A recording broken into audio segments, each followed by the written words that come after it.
This lecture I have specially designed.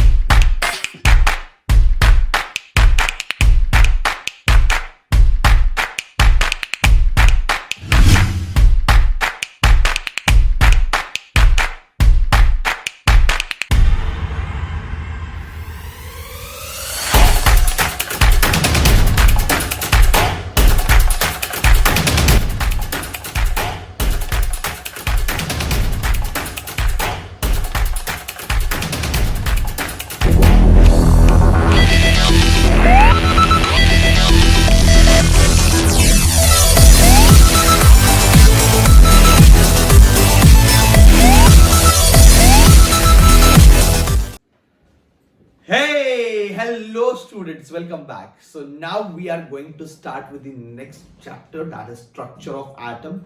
बहुत बड़ा chapter है, बहुत सारे पॉइंट्स है इसमें. सबसे पहले चीज आपको ये समझना है कि चैप्टर को दो पार्ट में डिवाइड किया, एक है एटम और दूसरा है न्यूक्लियस. ठीक है, एटम वाला पार्ट तो बच्चे थोड़ा बहुत अच्छे से कर लेते हैं, न्यूक्लियस वाले पार्ट बच्चे काफी ऑप्शन में डालते हैं. In this entire video, I am going to explain you all these segments जो आप पढ़ के जाने वाले हो. ठीक है, बहुत बड़ा चैप्टर है, लास्ट तक जरूर देखना और सारे पॉइंट्स को अच्छे से हाईलाइट करेंगे अपन. ठीक है बच्चों, तो सबसे पहले इस चैप्टर में एटॉमिक मॉडल पे हम बात करेंगे. एटॉमिक मॉडल में बच्चा आपको तीन आंसर पढ़ने. एक गीगर-मैडिसन एक्सपेरिमेंट, इसका डायग्राम बच्चा बहुत अच्छे से करके जाना, बहुत अच्छे से करके जाना इसका डायग्राम. ठीक है, और थोड़ा डिस्क्रिप्शन भी. ओके, फिर रुदरफोर्ड एटॉमिक मॉडल है, पर मैं एडवाइस करूंगा कि आप ड्रॉबैक पढ़ के जाओ रुदरफोर्ड एटॉमिक मॉडल के. ठीक है, तो दो ड्रॉबैक्स है, आप आराम से पढ़ सकते हो इसको. हाँ, कोई अगर टॉपिक आपको नहीं आ रहा है तो ऊपर मैंने लिंक दिया हुआ है, वो लिंक जो है वो प्लेलिस्ट का लिंक है. आप ओपन करोगे, आपको जो टॉपिक नहीं आता है वहां पे डिटेल में स्टडी कर सकते हो. प्लस डिस्क्रिप्शन में भी सारे टॉपिक वाइज मैंने लिंक आपको दे के रखे हुए. बिंदास ओपन करो और देखो और समझो, रट्टा मारना मत, चैप्टर इंपॉर्टेंट है. और दो खास बात बता दो इस चैप्टर में. एक, सबसे पहले फॉर्मूले बहुत अच्छे से सारे लर्न करना, बहुत बड़े बड़े फॉर्मूले वो अच्छे से लर्न करना.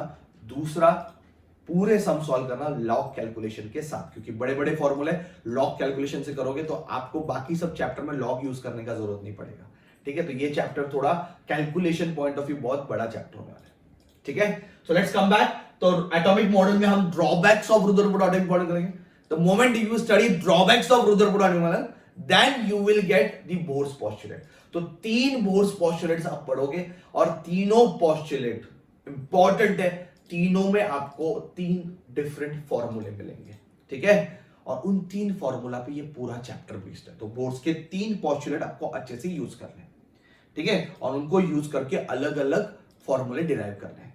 जैसे कि ऑफिशियली टेक्स्ट बुक में रेडियस ऑफ बोर ऑर्बिट दिया है. लास्ट ईयर ये क्वेश्चन पूछा था, बहुत इजी क्वेश्चन था.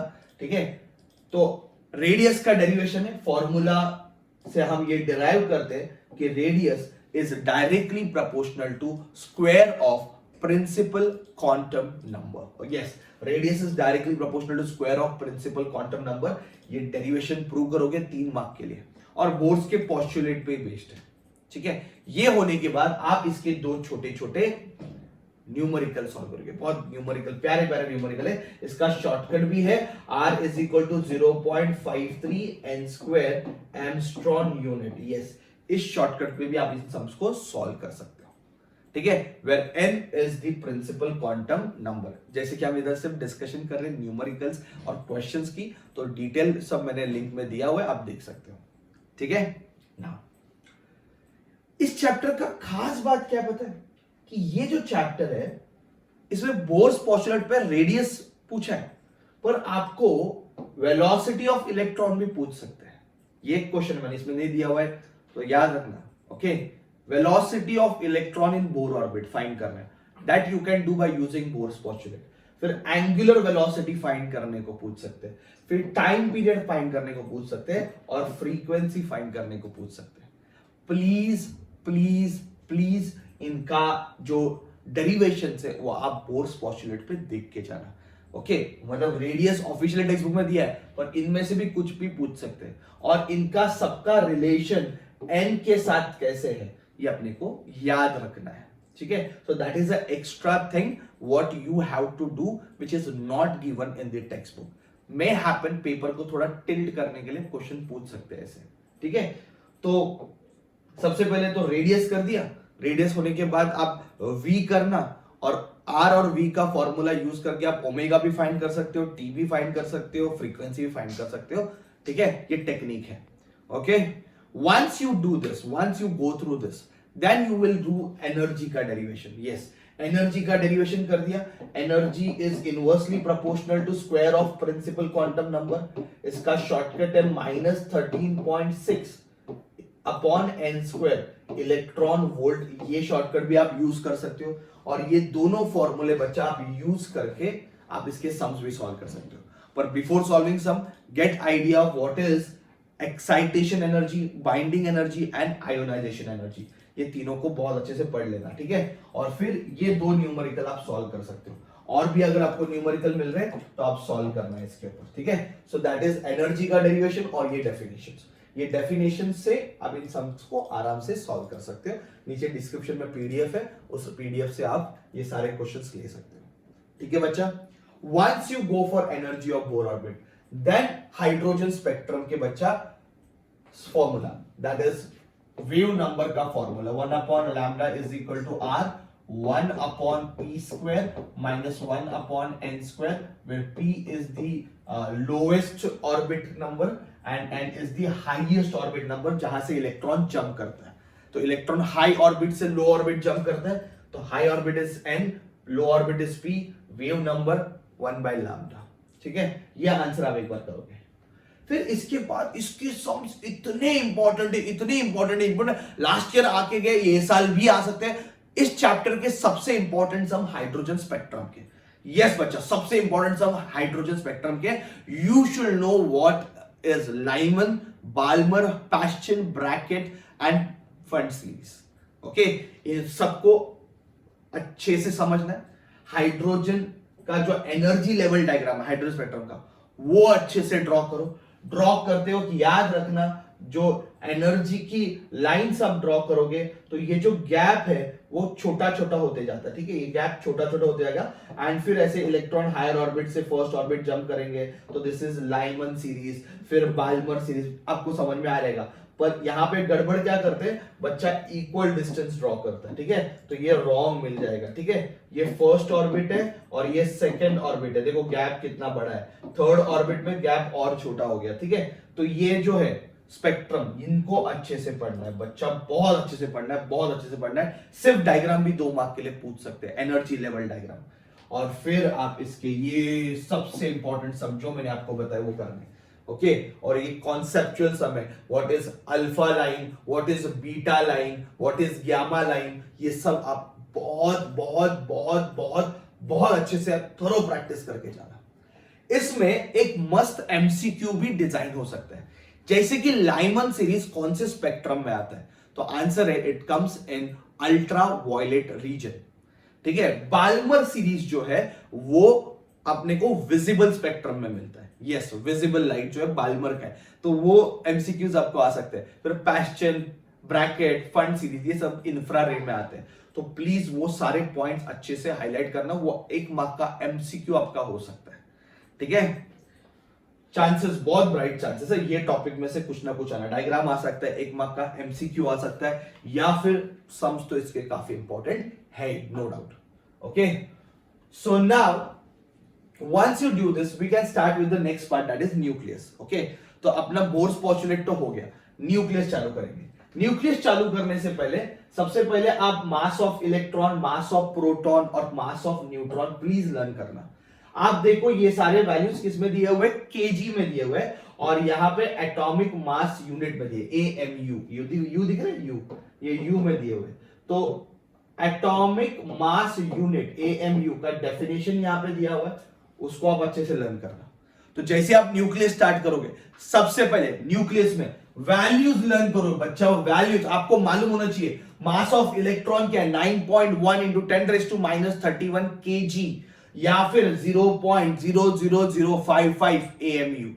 ओके ये एएमयू में और ये केजी में, और केजी को एएमयू में कैसे कन्वर्ट करेंगे, एएमयू का डेफिनेशन क्या है, तो ये पॉइंट्स यहां पे कवर हो गया, ठीक है। Once you do this then size of nucleus में रेडियस, ओके रेडियस यहां पे दिया रहेगा उन्होंने, radius is directly proportional to, okay radius is directly proportional to cube root of atomic mass number. Radius is directly proportional to cube root of atomic mass number. So I hope it is given somewhere. Okay, I can't find it out, but you can take radius. Okay, तो इसका formula है r is equal to r naught a raised to 1 by 3. Okay, और फिर आप उससे density निकाल सकते हो। सबसे इंपॉर्टेंट स्टेटमेंट याद रखना, density does not depend upon atomic mass number. Okay, mass number पे डिपेंड करता नहीं है। Okay, density is independent of mass number बच्चा, density is independent of mass number. Okay, ये आर नॉट की वैल्यू फिक्स है 1.2 इंटू 10⁻⁻15 मीटर, ये fix है। ओके, ये कांस्टेंट है और उसके ऊपर का ये आप सम सॉल्व कर सकते हो, ठीक है। तो सबसे पहले साइज ऑफ न्यूक्लियस में रेडियस का रिलेशन एटॉमिक मास नंबर के साथ, फिर सबसे इंपॉर्टेंट कि डेंसिटी मास नंबर पे डिपेंड नहीं है, इट इज इंडिपेंडेंट ऑफ ए पे डिपेंड नहीं करता है, इसलिए डेंसिटी सब न्यूक्लियस की सेम ही है, सब न्यूक्लियस की डेंसिटी सेम है और उसकी वैल्यू 2.3 इंटू 10⁻17 kg पर मीटर क्यूब है। ओके, यहां पे लिखा है तो आप इसको रीड कर सकते हो। Let me see it where it is written.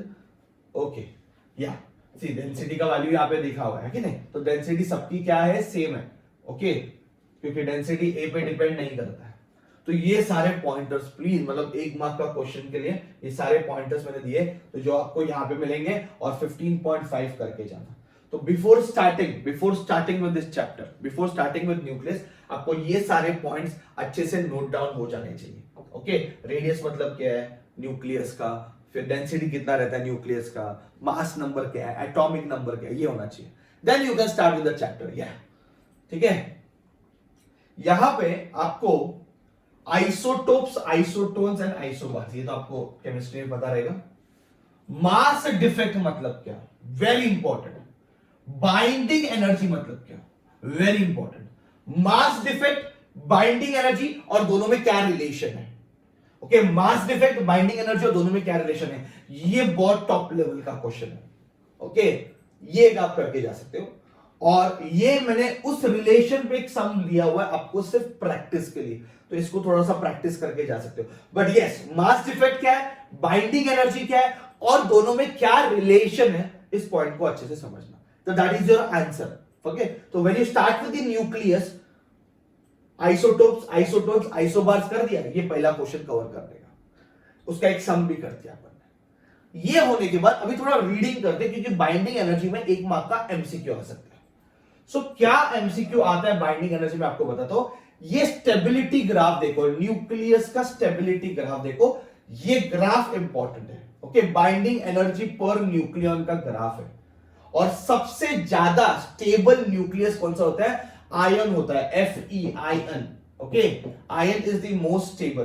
तो ये थोड़ा सा ना यहाँ पे रीडिंग करना चाहिए, मुझे ऐसा लग रहा है, आप थोड़ा ये रीडिंग कर लो, ठीक है, ये थोड़ा सा रीडिंग कर लो। तो ये न्यूक्लियर स्टेबिलिटी ग्राफ बहुत इंपॉर्टेंट है। सबसे ज्यादा स्टेबल न्यूक्लियस किसका है, आयन का है। ओके, बाइंडिंग एनर्जी उसकी सबसे ज्यादा रहने वाली है, 8 मिलियन इलेक्ट्रॉन वोल्ट से ज्यादा। ओके, इंपॉर्टेंट है बच्चा। फिर यहां पे मास डिफेक्ट, बाइंडिंग एनर्जी का दिया है, रिलेशन वगैरह वो सब दिया हुआ है, ठीक है। ये एग्जांपल मैंने अभी आपको बताया लिथियम वाला, वो आप करके जाओगे, ठीक है। So when you are doing nucleus, let me collect all the point. Nucleus जब जैसे स्टार्ट करोगे, कुछ नहीं करना है, रेडियस का रिलेशन फाइंड किया, डेंसिटी समझ लिया, आइसोटोप्स, आइसोबार, वो सब कर दिया है। Now you are starting with the chapter. सबसे पहला आंसर, मास डिफेक्ट क्या है, बाइंडिंग एनर्जी क्या है, दोनों में क्या रिलेशन है, पहला आंसर वो कर दिया। उसके ऊपर का ये सॉल्व एग्जांपल कर दिया, ठीक है। ये होने के बाद ये ग्राफ थोड़ा एक बार बना लो, और मेन एमसीक्यू याद रखना, द मोस्ट स्टेबल न्यूक्लियस किसका, आयन का है। ओके, सीईटी में भी आ सकता है, बहुत इंपॉर्टेंट है। ये होने के बाद आप इसका थोड़ा रीडिंग कर दो, कुछ पॉइंट्स आपको मिलेंगे ग्राफ रिलेटेड, ठीक है, कि सबसे ज्यादा स्टेबल कौन सा है, ओके, बिफोर 30 रहेगा एटॉमिक नंबर तो क्या होता है, हेवी न्यूक्लियस रहेगा तो क्या होता है, ये सारा यहाँ पे लिखा हुआ है। तो ये फर्स्ट पार्ट है। ये पार्ट होने के बाद you will start with radio activity. Yes, radio activity में सबसे पहले आता है अल्फा डीके। इक्वेशन याद रखो बच्चा, क्योंकि इसके ऊपर का सम आता है कि 4 अल्फा रेज बाहर निकले, ओके, 4 अल्फा पार्टिकल्स बाहर निकले, सॉरी, अल्फा पार्टिकल मतलब क्या होता है, हीलियम। अल्फा पार्टिकल मतलब क्या होता है, हीलियम न्यूक्लियस। तो एटॉमिक मास नंबर 4 से कम हो गया, A-4 और Z-2, तो ये इक्वेशन के ऊपर एक छोटा सा सम आ सकता है, ठीक है। This is for alpha particle. When you are talking about beta decay, तो बीटा डीके में क्या बाहर निकलता है, इलेक्ट्रॉन्स बाहर निकलते हैं या फिर पॉजिट्रॉन्स बाहर निकलते हैं, तो इसका एक न्यूक्लियस आता है। तो ये सिर्फ रीडिंग कर लो और ये इक्वेशन याद रखना कि अल्फा मतलब क्या है, हीलियम, बीटा मतलब क्या है, तो बीटा के दो रहते हैं, एक बीटा पॉजिटिव एक बीटा नेगेटिव। तो बीटा पॉजिटिव में क्या, पॉजिट्रॉन बाहर निकलते हैं, बीटा नेगेटिव में क्या बाहर निकलता है, इलेक्ट्रॉन्स बाहर निकलते हैं न्यूक्लियस में से। तो alpha particle is helium nucleus, beta is nothing but positron और इलेक्ट्रॉन, ये आप कर सकते हो, ओके। तो इसका इक्वेशन यहां पे दिया हुआ है, देखो, एंटी न्यूट्रिनो पार्टिकल के साथ इलेक्ट्रॉन बाहर निकल रहे हैं, ये वाला इक्वेशन बीटा का। और गामा तो फोटॉन्स होते हैं, उसमें ना मास नंबर चेंज होता है ना एटॉमिक नंबर चेंज होता है। तो अल्फा रे बाहर निकला, बीटा रे बाहर निकला, तो कितना वैल्यू से मतलब वो वाले जो सम्स है कि उसका न्यूक्लियस कितना से चेंज होगा, तो ये छोटे मोटे सम्स आपको करने हैं, ओके। तो मैंने बोला इक्वेशन आप याद रखना अच्छे से। देखो ये पॉजिट्रॉन वाला इक्वेशन यहां पे दिया हुआ है, ये इलेक्ट्रॉन वाला और ये पॉजिट्रॉन, E प्लस और ये क्या है, E माइनस।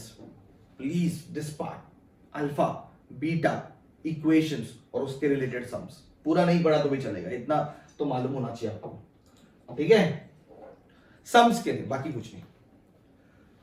फिर न्यूक्लियस का सबसे इंपॉर्टेंट आंसर जिसके ऊपर हमेशा क्वेश्चंस पूछते हैं, that is radioactive decay. Yes, तो ये 4 क्वेश्चंस में से ये सबसे पहला क्वेश्चन और दूसरा क्वेश्चन वेरी इंपॉर्टेंट बच्चा, बहुत important, law of radio active disintegration, okay, law of radio active disintegration और डीके कांस्टेंट का एक्सपोनेंशियल नेचर, 3 मार्क के लिए आ सकता है डेरिवेशन। या फिर हाफ लाइफ मतलब क्या है, ओके, हाफ लाइफ उसका एक्सप्रेशन 2 मार्क के लिए आ सकता है, ठीक है।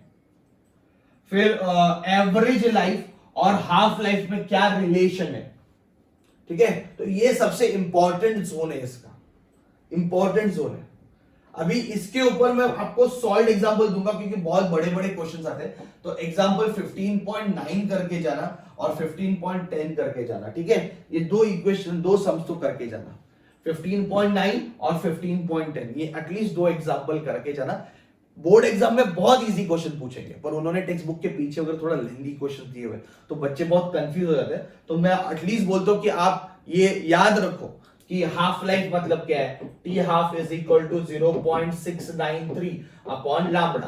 तो आपको टी हाफ दिया रहेगा, हाफ लाइफ दिया रहेगा, लैम्बडा पूछेगा, तो इजी वाला क्वेश्चन आने वाला है, इतने बड़े बड़े क्वेश्चंस नहीं आएंगे। लास्ट ईयर भी बहुत इजी क्वेश्चन इसके ऊपर पूछा था, but it is very important, ठीक है, very very important. Radio active disintegration वाला पार्ट अच्छे से करके जाओ। ये होने के बाद चैप्टर खत्म हो गया ऑलमोस्ट। फिर आता है एनर्जी, न्यूक्लियर एनर्जी। तो न्यूक्लियर एनर्जी में न्यूक्लियर फिजन और फ्यूजन का डिस्टिंग्विश, और एक लास्ट आंसर है, I am quite doubtful, but पीछे टेक्स्ट बुक में दिया हुआ है, कभी पूछा नहीं, नया सिलेबस में आया एडेड है कि भाई प्रिंसिपल ऑफ न्यूक्लियर रिएक्टर क्या है and what is the difference between nuclear reactor and nuclear bomb, ठीक है। तो ये 2 थ्योरी क्वेश्चन है, of course distinguish between nuclear fusion and nuclear fission, ये इजी है, ये आप देख लो एक बार क्वेश्चन, एक बार जस्ट रीड करके जाना कि भाई बॉम्ब और क्या इसमें डिफरेंस है, और इस तरह से ये चैप्टर खत्म हो जाएगा, ठीक है। बड़ा है ना, बड़ा चैप्टर है ना, ये बहुत सारे पॉइंट इतना लिखा हुआ है, ठीक है। तो उसमें भी मैंने बहुत कम क्वेश्चंस आपको सेग्रीगेट करके दिए हुए, तो प्लीज गो थ्रू इट। इसके अलावा आपको जो भी क्वेश्चंस पढ़ने हैं, आपको लगता है कि अरे ये सर ने नहीं बताया, इसको करना चाहिए, प्लीज डू इट। मैं सिर्फ आपको कुछ अच्छे इंपॉर्टेंट क्वेश्चंस हाईलाइट कर रहा हूं, ये प्रायोरिटी पे करना, इसके बाद आप आपका कर सकते हो, ठीक है बच्चा। Thank you very much.